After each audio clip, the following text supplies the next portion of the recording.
అందరికీ నమస్కారం. చంద్రుణ్ణి చూసేవాడికి వెన్నెల కనిపిస్తే వేలెత్తి చూపెట్టేవాడికి మాత్రం చంద్రుల్లో ఉన్న మచ్చే కనిపిస్తుందని ఈరోజు ఒక మాజీ మంత్రి హోమ్ మినిస్టర్ అనిత గారిపైన చేసిన వ్యాఖ్యలు చూస్తే అనిపిస్తుంది. నిజానికి ఆ వ్యాఖ్యలు చూసి నేను చాలా ఆశ్చర్యపోయాను. మనం 2026లో ఉన్నాం. ప్రపంచమంతా ఆర్టిఫిషియల్ ఇంటెలిజెన్స్ గురించి మాట్లాడుతుంది. ప్రపంచ దేశాలు మహిళల నాయకత్వానికి ప్రాతినిధ్యం ఇస్తున్నారు. అంతరిక్ష పరిశోధనల దగ్గర నుండి దేశ పరిపాలన వరకు ప్రతి రంగంలో మహిళలు ముందుండి నడిపిస్తుంటే మన రాష్ట్రంలో మాత్రం ఒక మాజీ మంత్రి మహిళా నాయకురాల గురించి, ముఖం గురించి, మేకప్ గురించి, రూపం గురించి మాట్లాడుతుంటే మీకు ఇంకా రాజకీయ విమర్శలు చేయడానికి టాపిక్సే దొరకలేదా అనిపిస్తుంది. మీరు అభివృద్ధి గురించి మాట్లాడలేక, పరిపాలన గురించి ప్రశ్నించలేక, ఆఖరికి ఒక మహిళ ఎలా కనిపిస్తుంది, ఎంత మేకప్ వేసుకుందో అన్న దాని గురించి మాట్లాడుతుంటే రాజకీయాలు మరీ ఇంత దిగజారాయా అనిపిస్తుంది. అమర్నాథ్ గారు, మీరు మేకప్ గురించి మాట్లాడినా మేం మాత్రం అనిత గారు చేసిన అభివృద్ధి గురించే మాట్లాడతాం. తను ఒక సాధారణమైన టీచర్గా తన జీవితాన్ని మొదలుపెట్టి రాజవరంలో పిల్లలకి చదువు చెప్పుకుంటూ ఒక ఎస్సీ నియోజకవర్గమైన పాయకరావుపేట నుంచి మొట్టమొదటిసారి వితౌట్ ఎనీ బ్యాక్గ్రౌండ్ ఎమ్మెల్యేగా నిలబడి 43,727 ఓట్ల మెజారిటీతో గెలిచారు. అది కేవలం ఓట్ల మెజారిటీ కాదు, ప్రజలు తన పైన పెట్టుకున్న నమ్మకం. ఆ తర్వాత ఓడినా ఒక రాష్ట్ర మహిళా వింగ్ అధ్యక్షురాలిగా మహిళలందరి తరపున తన గళం వినిపిస్తూ, ఒక పాలిట్ బ్యూరో సభ్యురాలిగా ప్రజల గొంతుకై నిలబడుతూ, ఒక సాధారణ టీచర్ స్థాయి నుండి ఈరోజు ఒక రాష్ట్రానికి హోమ్ మినిస్టర్ అయ్యే స్థాయి వరకు ఆ జర్నీని మీరు మేకప్తో కప్పలేరు. అది తన కష్టంతో, తన చెమటతోని తను రాసుకున్న ఒక చరిత్ర. ఈరోజు తొలిసారి మినిస్టర్ అయినా కూడా కేవలం 2 ఏళ్లలో గంజాయి సాగు నిర్మూలన కోసం ఈగల్ టీంని లాంచ్ చేశారు.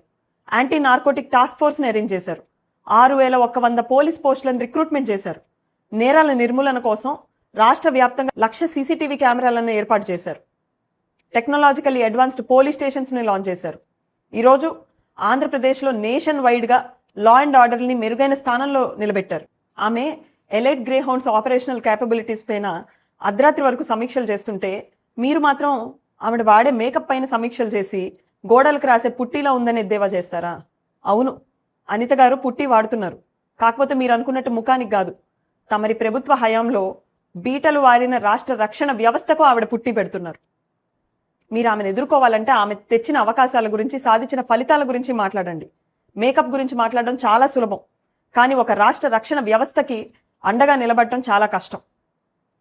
వ్యక్తిగత విషయాల గురించి మాట్లాడడం చాలా సులభం, కానీ ఒక నియోజకవర్గ భవిష్యత్తును మార్చే ఆర్సిల్ఆర్ మిట్టల్ లాంటి ప్రాజెక్టులు తన నియోజకవర్గానికి తెప్పించుకోవడం చాలా కష్టం.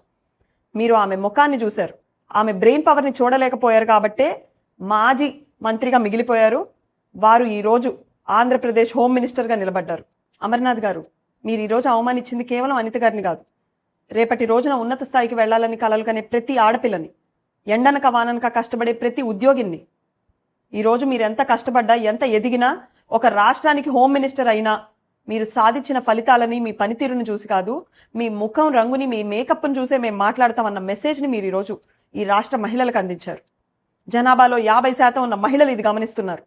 మీరు మేము ఎంత కష్టపడ్డా, ఎంత ప్రతిభ ఉన్నా మీరు మేకప్ల గురించి మాట్లాడితే 2029లో వస్తామంటున్నారు కదా, 2029 కాదు, 39, 49, 59, 69 అయినా కూడా ఈ రాష్ట్ర మహిళలు మిమ్మల్ని గెలవనివ్వరన్నది మీరు ఖచ్చితంగా గుర్తుపెట్టుకోవాలి. ఈరోజు అనిత గారిని అంటే మీరు 1 రోజు 2 రోజులు వార్తల్లో ఉంటారు, కానీ ఆమె చేసిన పనులు చరిత్రలో ప్రజలు ఎప్పటికీ గుర్తుపెట్టుకుంటారన్నది మీరు గుర్తుపెట్టుకోండి. వైఎస్ఆర్సీపీ నాయకులు ఇప్పటికైనా తెలుసుకోవాలి, 2024లో మీరు ఓడిపోయింది కేవలం అభివృద్ధి చేయలేదని కాదు, ప్రజలు మీ భాషను, మీ పనితీరుని, మీ మాట తీరుని ఆమోదించలేదన్న విషయం మీరు తెలుసుకోవాలి. అందుకే అభివృద్ధి చేసే వాళ్ళని ప్రజలు అసెంబ్లీకి పంపించి ముఖారవిందాల గురించి, మేకప్ల గురించి మాట్లాడే వాళ్ళని ఇంటికి పంపించారు. మీరు చంద్రుల్లో మచ్చను వెతికితే ప్రజలు వెన్నెలను చూస్తున్నారన్న విషయాన్ని మీరు ఇప్పటికైనా తెలుసుకోవాలని కోరుకుంటూ నమస్కారం.